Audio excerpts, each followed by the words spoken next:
ಶ್ರೀ ಗುರುಭ್ಯೋ ನಮಃ. ಶ್ರೀಮಾತ್ರೇ ನಮಃ. Welcome to வேதஜனனி.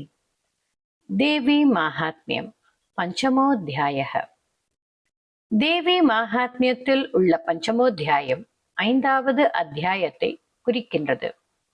இந்த அத்தியாயம் தேவி தூத சம்வாதம் என்ற தலைப்பை கொண்டு சும்பன் மற்றும் நிசும்பன் என்ற அரக்கர்களால் அனுப்பப்பட்ட தூதனுக்கும் அம்பிகைக்கும் இடையிலான உரையாடலை விவரிக்கின்றது. தூதனானவன் இமயமலையில் வசிக்கும் அம்பிகையை அணுகி தங்களுடன் சேருமாறு கேட்க, அது மட்டுமல்லாது சும்ப அரக்கர்களின் செல்வம், சக்தி மற்றும் வளங்களை விவரித்து 3 உலகங்களை ஆளும் அவர்களின் துணிச்சலையும் வீரத்தையும் விவரிக்கின்றான். அம்பிகையை தங்கள் ராணியாக வர வேண்டும் என்று தூதனானவன் சமாதானப்படுத்த முயற்சிக்கின்றான். மகா சரஸ்வதி தியானம். கண்டா சூல ஹலானி சங்க முசலே சக்கரம் தனுஷாயகம் ஹஸ்தாப்ஜைர் தததிங் கணாந்த விலசச்சீதான்ஷு துல்ய பிரபாம் கௌரி தேக சமுத்பவான் த்ரிஜகதாம் ஆதார பூதாம் மகா பூர்வாமத்ர சரஸ்வதி மனுபஜே சும்பாதி தைத்தியார்தினீம். த்ரிஜகதாம், உலகுக்கும் ஆதாரமாகவும் ஆதார பூதாம், கௌரியின் உடலிலிருந்து தோன்றியவளும் கௌரி தேக சமுத்பவாம், அம்மா மகா சரஸ்வதியே, தாமரை போன்ற உன் கைகளில் ஹஸ்தாப்ஜைர் கண்டா மணி, சூலம், கலப்பை, சங்கு, உலக்கை, சக்கரம், வில், அம்பு எல்லாவற்றையும் ஏந்தியவளே, இலையுதிர் கால நிலவை போல பிரகாசிப்பவளே, சீதாம்சு துல்லிய பிரபாம், சும்பன் மற்றும் நிசும்ப அரக்கர்களை துன்புறுத்துபவளே, நான் உன்னை பணிவுடன் வணங்குகிறேன் அம்மா, மனுபஜ. ரிஷிருவாச்ச, ரிஷி மேதஸானவர் கூற ஆரம்பிக்கின்றார். புரா சும்ப நிசும்பாபியாம் அசுராபியாம் சச்சீபதேஹே திரைலோக்கியம் யஜ்ஞ பாகாஷ்ச ஹிருதா மதபலாஸ்ரயாத். முந்தைய காலங்களில் யஜ்ஞங்கள் பெரும் அளவில் நடைபெற்றன. அப்படி நடைபெறும் யஜ்ஞங்களில் தேவர்கள் அனைவருக்கும் பங்கு கொடுக்கப்பட்டது. அப்படி கொடுக்கப்படும் பாகத்தில் இருந்து சும்பன் மற்றும் நிசும்பன் 2 அரக்கர்களும் இந்திரனிடமிருந்து பாகத்தை பறித்து கொண்டனர். அவர்கள் ஆணவம் மற்றும் வன்முறையை நம்பியிருந்தனர். அதேபோல் அவர்கள் இருவரும் தாவேவ, மேலும் சூரியனின் அதிகாரம், அதேபோல் இந்திரன், குபேரன் மற்றும் யமனின் அதிகாரத்தை வருணனுடையதையும் அபகரித்தார்கள். கௌபேரமத யாம்யஞ்ச சக்ராதே வருணஸ்யச. அதனுடன் நிறுத்தினார்களா? இல்லை. மேலும் இருவரும் வாயுவின் செயல்பாடுகளை அபகரித்து மற்றும் அக்னியின் கர்மங்களை எடுத்துக்கொண்டதின் விளைவாக தேவர்கள் வீழ்ந்தது மட்டுமல்லாது ராஜ்யத்தையும் இழந்தனர், தோற்கடிக்கப்பட்டனர். தேவர்களின் அனைத்து உரிமைகளும் இருவராலும் பறிக்கப்பட்டது. எல்லாம் பறிக்கப்பட்ட தேவர்கள் இப்போது யாரை நினைத்தனர்? சம்ஸ்மரந்திய பராஜிதாம், எவராலும் வெல்ல முடியாத அந்த தேவி அம்பிகையை நினைவு கூர்ந்தனர். அம்பிகையால் எங்களுக்கு ஒரு வரம் கொடுக்கப்பட்டது. எந்த ஒரு ஆபத்து காலங்களிலும் அவளை நினைத்தால் அந்த நிமிடமே வந்து அத்தனை பேரழிவுகளையும் மிக மோசமான ஆபத்துகளையும் நாசயிஷ்யாமி, அழிப்பேன் என்று வரம் கொடுத்தாள் அந்த அம்பிகை. பவதான் நாசயிஷ்யாமி தத்க்ஷணாத் பரமாபதஹ. இவ்வாறாக முடிவெடுத்த தேவர்கள் தேவியை தரிசிக்க முடிவு செய்து இமயமலைக்கு சென்றனர். அங்கே நாகங்களுக்கெல்லாம் ஈஸ்வரனான தலைவனான சிவன் வீற்றிருந்தார். பிறகு அங்கே அவர்கள் விஷ்ணுமாயாவாகிய தேவியை துதிக்கத் தொடங்கினர். ஜக்முஸ்தத்ர ததோ தேவீம் விஷ்ணுமாயாம் பிரதுஷ்டுஹு தேவா ஊச்சுஹு. தேவர்கள் அம்பிகையை துதிக்க ஆரம்பிக்கின்றனர். நமோ தேவியை மகாதேவியை சிவாயை சததன் நமக நமः பிரகிருதியை பத்ராயை நியதா பிரணதாஸ்மதாம். அம்மா தேவியே நமஸ்காரம். மகாதேவியான உனக்கு நமஸ்காரம். சிவாவாகிய உனக்கு நமஸ்காரம். சிவன் என்றாலே மங்களகரம், கருணை என்ற பொருள் உண்டு. அதனால் அவளையே சிவனாக மாற்றி சிவாவாகிய உனக்கு நமஸ்காரம் என்று சொல்கின்றனர். பிரகிருதியான உனக்கு நமஸ்காரம். தாராள மனப்பான்மை உள்ள தங்களுக்கு நாங்கள் பணிவுடன் நமஸ்காரம் செய்கின்றோம் தேவியே என்று கூறுகின்றனர். ரௌத்ராயை நமோ நித்யாயை கௌரியை தாத்ரே நமோ நமக ஜோத்ஸ்னாயை சேந்து ரூபிண்யை சுகாயை சததன் நமக. மேலும் அம்பிகையை போற்றுகின்றனர். பயங்கரமானவளுக்கும் நித்தியமாக இருப்பவளுக்கும் அழகானவளுக்கும் எல்லாவற்றையும் நிலை நிறுத்துபவளுக்கும் சந்திர ஒளியின் பிரகாசம் மற்றும் சந்திர வடிவை கொண்டவளுக்கும் எப்போதும் மகிழ்ச்சியுடன் சந்தோஷமாக இருப்பவளுக்கும் எப்போதும் நாங்கள் நமஸ்கரிக்கின்றோம் அம்மா. கல்யாணியை பிரணதாம் விருத்தியை சித்தியை கூர்மியை நமோ நமக நைருத்தியை பூபிருதாம் லக்ஷ்மி சர்வாண்யை தே நமோ நமக. மங்களகரமானவளுக்கு நமஸ்காரம். செழிப்பு சித்தி அளித்து ரட்சிப்பவளுக்கும் நமஸ்காரம். அரசனுக்கு வெற்றி தந்து நல்வாழ்வு கொடுப்பவளுக்கும் அதே அரசனுக்கு தோல்வி கொடுத்து துரதிருஷ்டம் கொடுத்து அழிப்பவளும் நீயே தாயே. உன்னை மீண்டும் மீண்டும் நமஸ்கரிக்கின்றோம். துர்காயை துர்கபாராயை சாராயை சர்வகாரிண்யை கியாத்யை ததைவ கிருஷ்ணாயை தூம்ராயை சததன் நமக. அம்மா துர்கையானவளே, தடைகளுக்கெல்லாம் அப்பாற்பட்டவள், எல்லாவற்றிற்கும் சாராம்சமானவள், எல்லாவற்றிற்கும் காரணமானவளும் நீயே. மகிமைகள் கொண்டவள், அத்துடன் புகையூட்டப்பட்டவள் தூமவதியானவளும் நீயே. இருளானவள் ஒளியானவள், இடையிலிருக்கும் மங்களமானவளும் நீயே.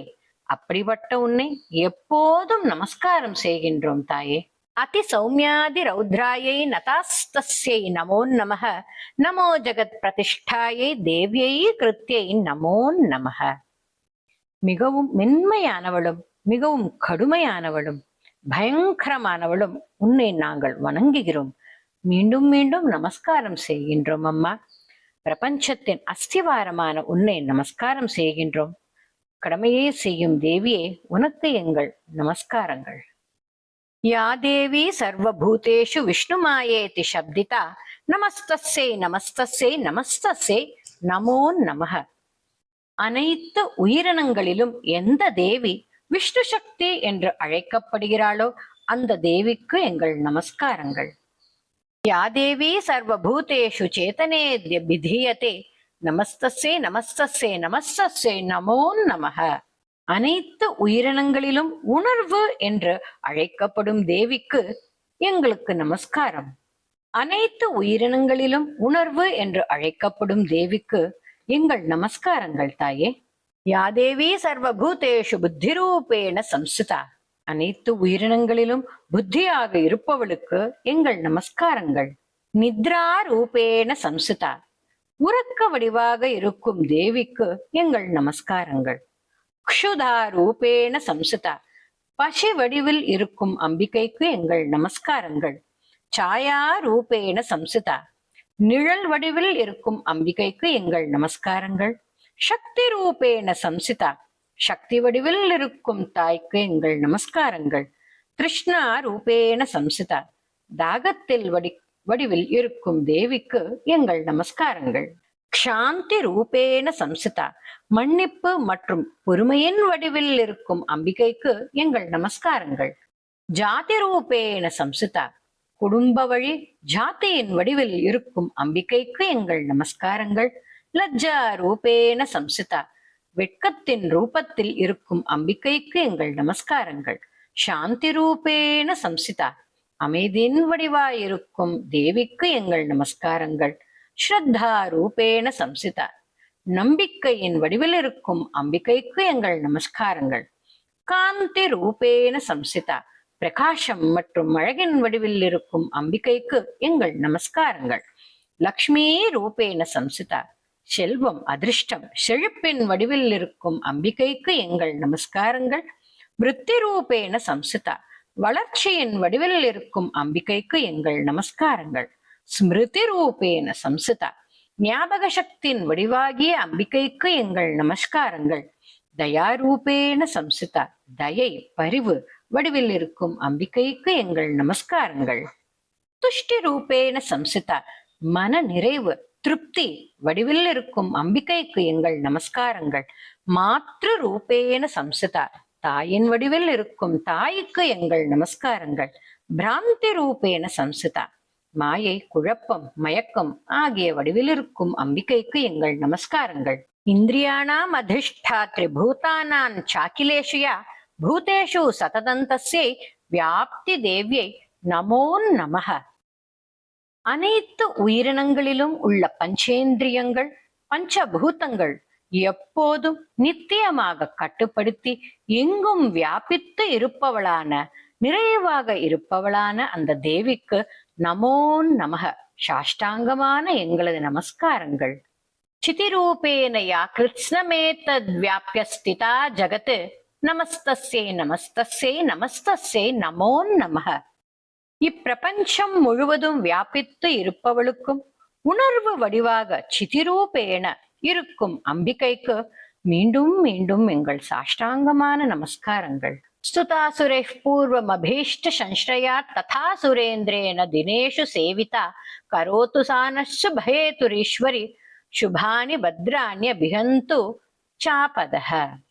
பூர்வம், புராண காலங்களில் தேவர்களால் போற்றப்பட்டு அவர்களின் ஆசைகள் அபீஷ்ட நிறைவேறும் நோக்கத்துடன் சம்ஸ்ரயா அவர்களின் அரசனான தலைவனான இந்திரன் தினமும் அம்பாளுக்கு சேவை செய்கிறான். அனைத்து நன்மைகளுக்கும் மூல காரணமான ஈஸ்வரியே சுபஹேதுரீஸ்வரி நமக்கு நன்மை பயக்கும் அனைத்தையும் சுபானி கொடுக்கட்டும், மேலும் துன்பமான பேரழிவுகளை நீக்கட்டும். ச அபிஹந்து ஆபதஹ. யா சாம்பிரதங் சோதத்த தைத்ய தாபிதர் அஸ்மாபிரீஷா ச சுரைர் நமஸ்யதே.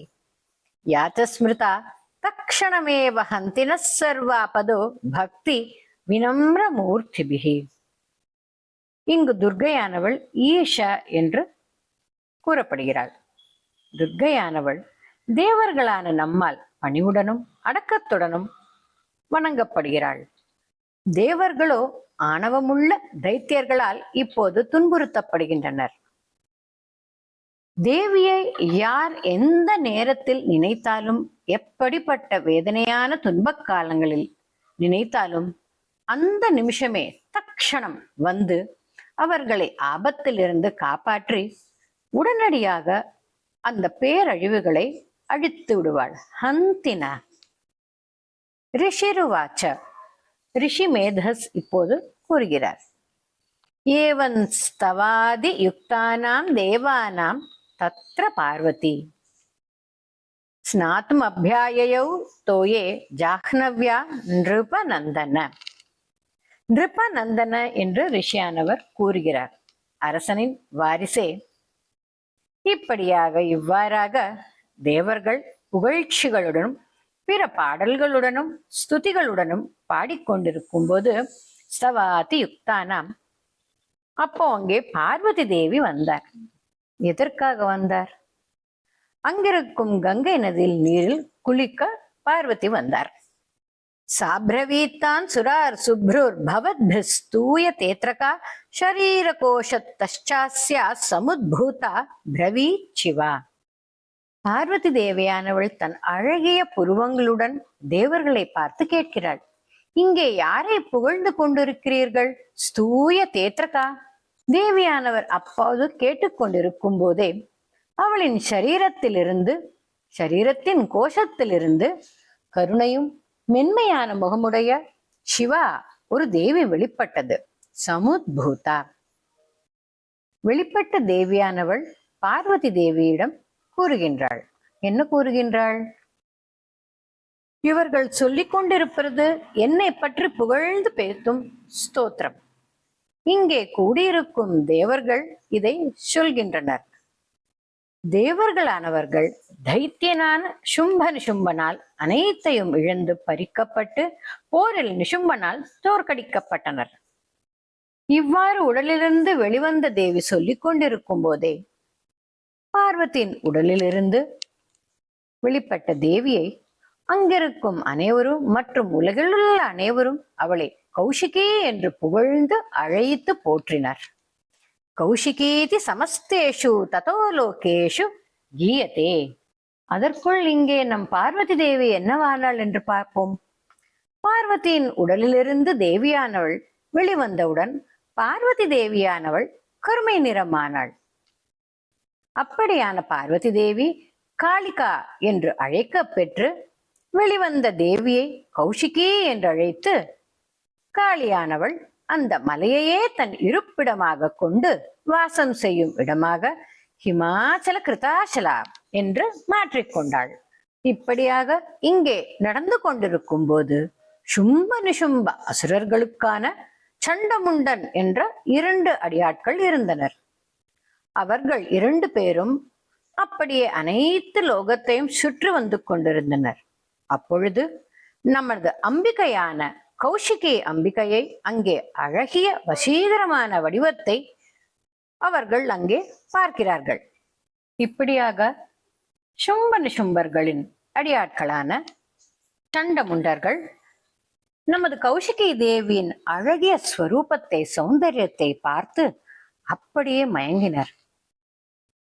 அவர்கள் இருவரும் உடனடியாக அவர்கள் அரண்மனை சென்று சும்பனிடம் கூறுகின்றனர், மகாராஜனே, மிகவும் அழகிய வசீகரமான மனதே கவரும் சௌந்தரியத்தை உடைய ஒரு ஸ்திரீ வசிக்கின்றாள்.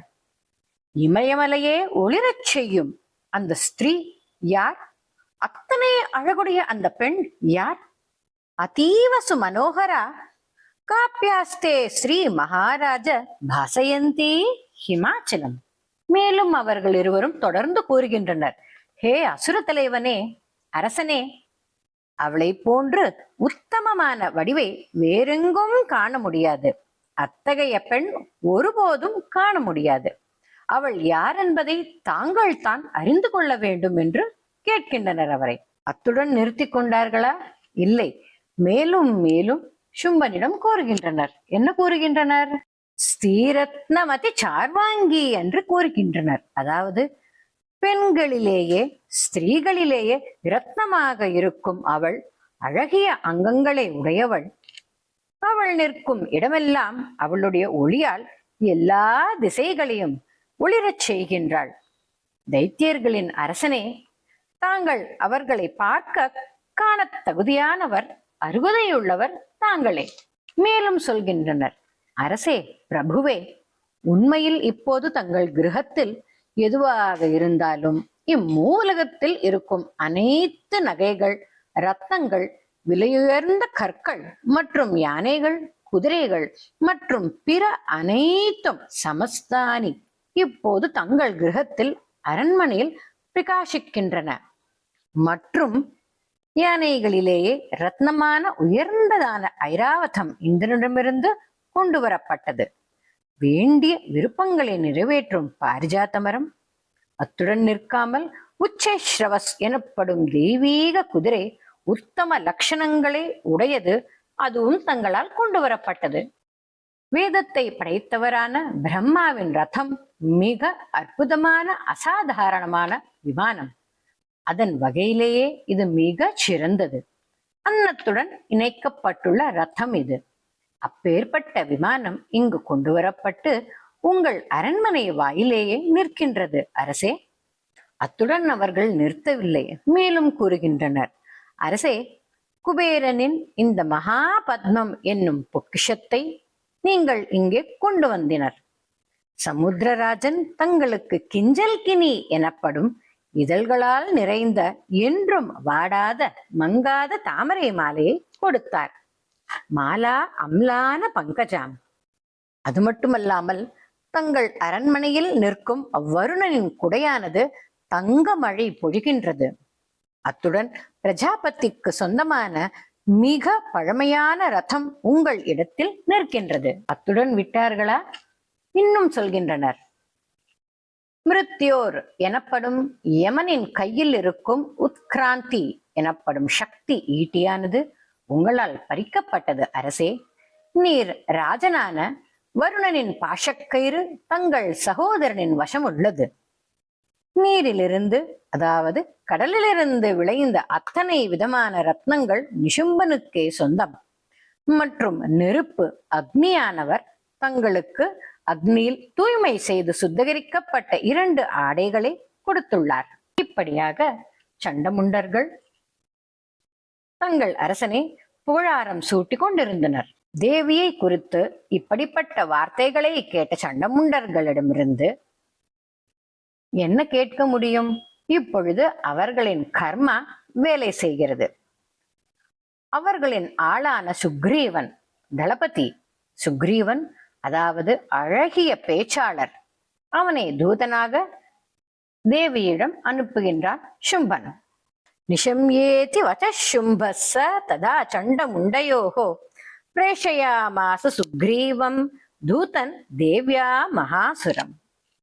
இதி சேதி ச வக்தவ்யா சாகத்வா வச்சனான் மம யதா சாப்யேதி சம்பிரீத்யா ததா காரியம் த்வயா லகு.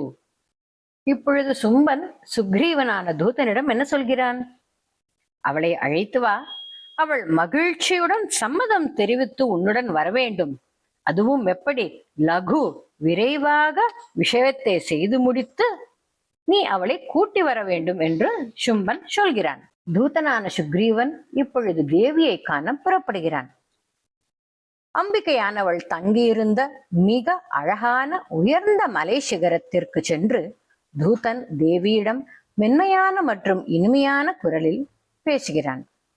தூத உவாச்ச, தூதன் சொல்வதாவது: தேவியே, தைத்தியர்களின் ஈஸ்வரனும் உலகத்திலும் மிகவும் உயர்ந்த தலைவனுமான சும்பன் என்னை அவரது தூதராக இங்கு அனுப்பியுள்ளார். அவரால் அனுப்பப்பட்ட நான் தங்கள் முன்னிலையில் இங்கே வந்துள்ளேன். தூதோகம் பிரேஷிதஸ்தேன த்வத்சகாஷ மிஹாகதஹ. மேலும் கூறுகின்றான் சுக்ரீவனான தூதன். தேவர்களிடம் பிறந்த அனைவரும் யாருடைய கட்டளைக்கும் எதிர்ப்பு தெரிவிக்காது கட்டுப்பட்டு அசுரனின் எதிரியை வென்றவனுமாகிய அவரை பற்றி சொல்கிறேன் தேவி, கேளுங்கள். நான் சொல்வதை கேட்கவும் என்று தூதன் சொல்கிறான். ச யதாக சுனுஷ்வ தது. இப்பொழுது சும்பன் என்ன சொல்ல நினைக்கின்றானோ தூதனான சுக்ரீவன் அதை தேவியிடம் கூறுகிறான். மூவுலகமும் மொத்தமாக அகிலம் முழுவதும் தேவர்களும் எனக்கு கீழ் கட்டுப்பட்டுள்ளனர். யஜ்ஞத்தின் பாகங்களும் என்னால் எடுத்துக்கொள்ளப்படுகிறது. ஒவ்வொன்றாக அனுபவிக்கிறேன்.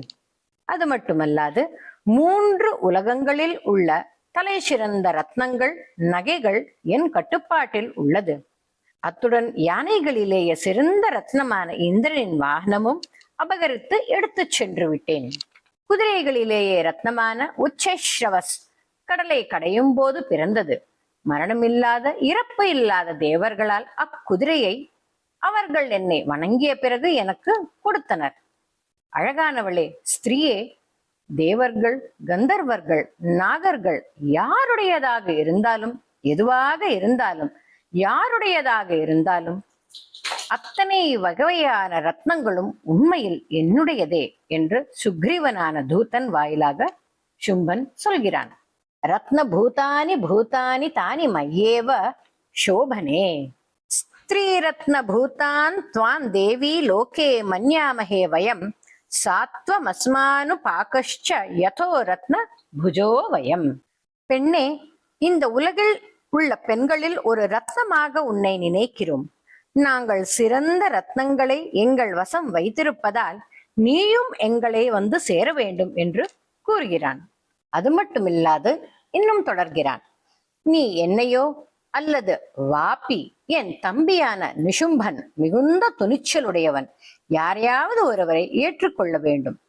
துடிப்பான பார்வையுடன் ரத்னத்தை போன்றவளே, அது உண்மையானால் யாராவது ஒருத்தரை நீ ஏற்றுக்கொள்ளே ஆக வேண்டும். பஜத்வம் என்று கூறுகிறான். அனைத்தையும் கூறிவிட்டு, இப்பொழுது எவ்வளவு புத்திசாலியாக இருந்தால் அம்பாளுக்கே புத்தி சொல்கிறான் சும்பன். என்ன சொல்கிறான்? பெண்ணே, என்னை ஏற்றுக்கொள்வதிலிருந்து நீ பரம ஐஸ்வர்ய மதுலம், ஒப்புயர்வற்ற உயர்ந்த சக்தி, அதாவது அதிகாரம், செல்வம் அனைத்தையும் பெறுவாய். இதை கருத்தில் கொண்டு புத்திசாலித்தனமாய் முடிவெடுத்து என்னை ஏற்றுக்கொள் என்று சொல்கிறான். ரிஷிருவாச்ச, இப்பொழுது ரிஷியானவர் சொல்கிறார். இத்யுக்தா சா ததா தேவி கம்பீராந்த ஸ்மிதா ஜகௌ துர்கா பகவதி பத்ரா யயே தன் தாரியதே ஜகத்து. இந்த உலகத்திற்கு ஜகத்திற்கே ஆதாரமாக விளங்கும் தேவியே, தாராள மனதுடையவளே, அவன் சொல்வதை கேட்டு சிரித்துக் கொண்டாள். ஆனால் கொஞ்சம் சிறிது தீவிரமாக கூட இருந்தாள். தேவ்ய உவாச்ச, அம்பிகையானவள் அவனுக்கு பதில் கூறுகிறாள். ஆமாம், நீ உண்மையே சொல்லி இருக்கிறாய். நீ சொன்னதில் தவறொன்றும் இல்லை. சும்பனே மூ உலகிற்கும் அதிபதி, அதே போல் நிசும்பனும் அதிபதியே. ஆனால் இப்போது என்ன செய்ய முடியும்? நான் முன்பு ஒரு வாக்குறுதி கொடுத்திருந்தேன். அதை யோசிக்காமல், புத்திசாலித்தனம் இல்லாமல் வாக்கு கொடுத்து விட்டேன் முன்னர். இப்போது எப்படி மீற முடியும்? பொய் ஆகிவிடும் இல்லையா? என்னோடு வாக்குறுதியை கேளு. ஸ்ரூயதா மல்ப புத்தித்வாத் பிரதிஜ்ஞாயாத் கிருதாபுரா என்று கூறுகிறாள். யோமான் ஜயதி சங்கிராமே யோமே தர்ப்பௌ வியபோஹதி யோமே பிரதிபலோ லோகே சமே பர்த்தா பவிஷ்யதி. யார் என்னை போரில் வெல்கிறாரோ, என் பெருமை, என் கர்வத்தை எவர் அடக்கக்கூடியவரோ, யார் எனக்கு சமமாக இணையாக வலிமை கொண்டவரோ அவரே என் கணவராக இருப்பார் என்று கூறுகிறாள். ததா கச்சத சும்போத்ர நிசும்போவா மகாசுரஹ மான் ஜித்வா கிஞ்சிரேனாத்ர பாணிங் கிருஹ்ணாது மே லகு. அதாவது, சும்பன் அல்லது மகா வலிமையான நிசும்பனே இங்கே வந்து என்னை தோற்கடிக்கட்டும். விரைவாக என் கைகளை பிடித்து விடலாம், தாமதிக்க வேண்டாம் என்று சொல் என்று கூறுகிறாள். தூத உவாச்ச, இப்ப தூதனான சுக்ரீவன் கூறுகிறான். சுக்ரீவன் தூதன் மிகவும் கெட்டிக்காரன் இல்லையா? அவனுக்கு இவள் விளையாடுகிறாள் என்று மட்டும் தெரிந்து விட்டது. நம்ப தயாராக இல்லை. தன் பேச்சை ஒரு பொருட்டாக மதிக்காததால் கோபம் வந்துவிட்டு சொல்றான். அவலிப்தாசி மைவந்த்வன் தேவி ப்ரூஹி மமாக்ரதஹ த்ரைலோக்கே கஃப் புமான்ஸ் திஷ்டே தக்ரே சும்ப நிசும்பயோஹோ. ஏ பெண்ணே, நீ கர்வம் கொண்டவள், திமிர் பிடித்தவள். என் முன் இப்படியெல்லாம் பேசாதே. மூ உலகிலும் சும்பன் மற்றும் நிசும்பன் முன் யாரால் நிற்க முடியும் என்று கேட்கிறான். அனைத்து தேவர்களாலும் கூட போரில் தைத்தியர்களே, அதாவது அசுரர்கள் முன் நிற்க முடியவில்லை. திஷ்டந்து ந யுதி. பெண்ணே, நீயோ தனியாக இருக்கும் ஸ்திரீ, உன்னால் என்ன செய்ய முடியும் என்று சுக்ரீவன் கேட்கிறான். இந்திரன் மற்றும் முதன்மையான அனைத்து தேவர்களும், அதாவது சூரியன், சந்திரன், குபேரன், வாயு, அவர்களால் கூட சும்பனை எதிர்த்து நிற்க முடியவில்லை. பெண்ணாகிய நீ எப்படி எதிர்கொள்வாய்? அதனால் நான் சொல்கிற மாதிரி என் பேச்சை கேள். சும்ப நிசும்பனிடம் செல், அல்லது தலைமுடி இழுக்கப்பட்டு இழுத்துச் செல்லும் அவமானத்திற்கு ஆளாக மாட்டாய் என்று அம்பிகையே எச்சரிக்கை செய்கிறான். ஏஷா கர்ஷன நிர்தூத கௌரவாமா கமிஷ்யசி என்று சொல்கிறான். இப்பொழுது அம்பாளானவள் அவனுக்கு பதில் சொல்கிறாள். தேவ்ய உவாச்ச, ஆமாம், உண்மையில் சும்பன் வலிமையானவனே, நிசும்பன் வீரமுள்ளவன். ஆனால் கடந்த காலத்தில் நான் செய்த அந்த வாக்குறுதியை என்னால் என்ன செய்ய முடியும்? இப்பொழுது ஒன்றும் செய்ய முடியாது. நீ போய் உன் அசுரர்களிடம், அவன் தலைவனிடம் சொல். நான் சொன்னதையெல்லாம் கவனமாக சொல். கேட்டதற்கப்புறம் அவனுக்கு எது சரியானதோ அதை செய்யட்டும், என்ன பண்ணுகிறானோ அதை பண்ணட்டும் என்று தேவியானவள் சுக்ரீவனுக்கு சொல்லி அனுப்புகிறாள். சத்வங்கச்ச மயோக்தந்தே யதேதத் சர்வமாத்ருதஹ ததா சக்ஷ்வாசுரேந்திராய சச்சயுக்தன் கரோத்து தத்து. இத்துடன் 5வது அத்தியாயம் முற்று பெற்றது. I request you to subscribe to Veda Janani and hit a like and share with your family and friends.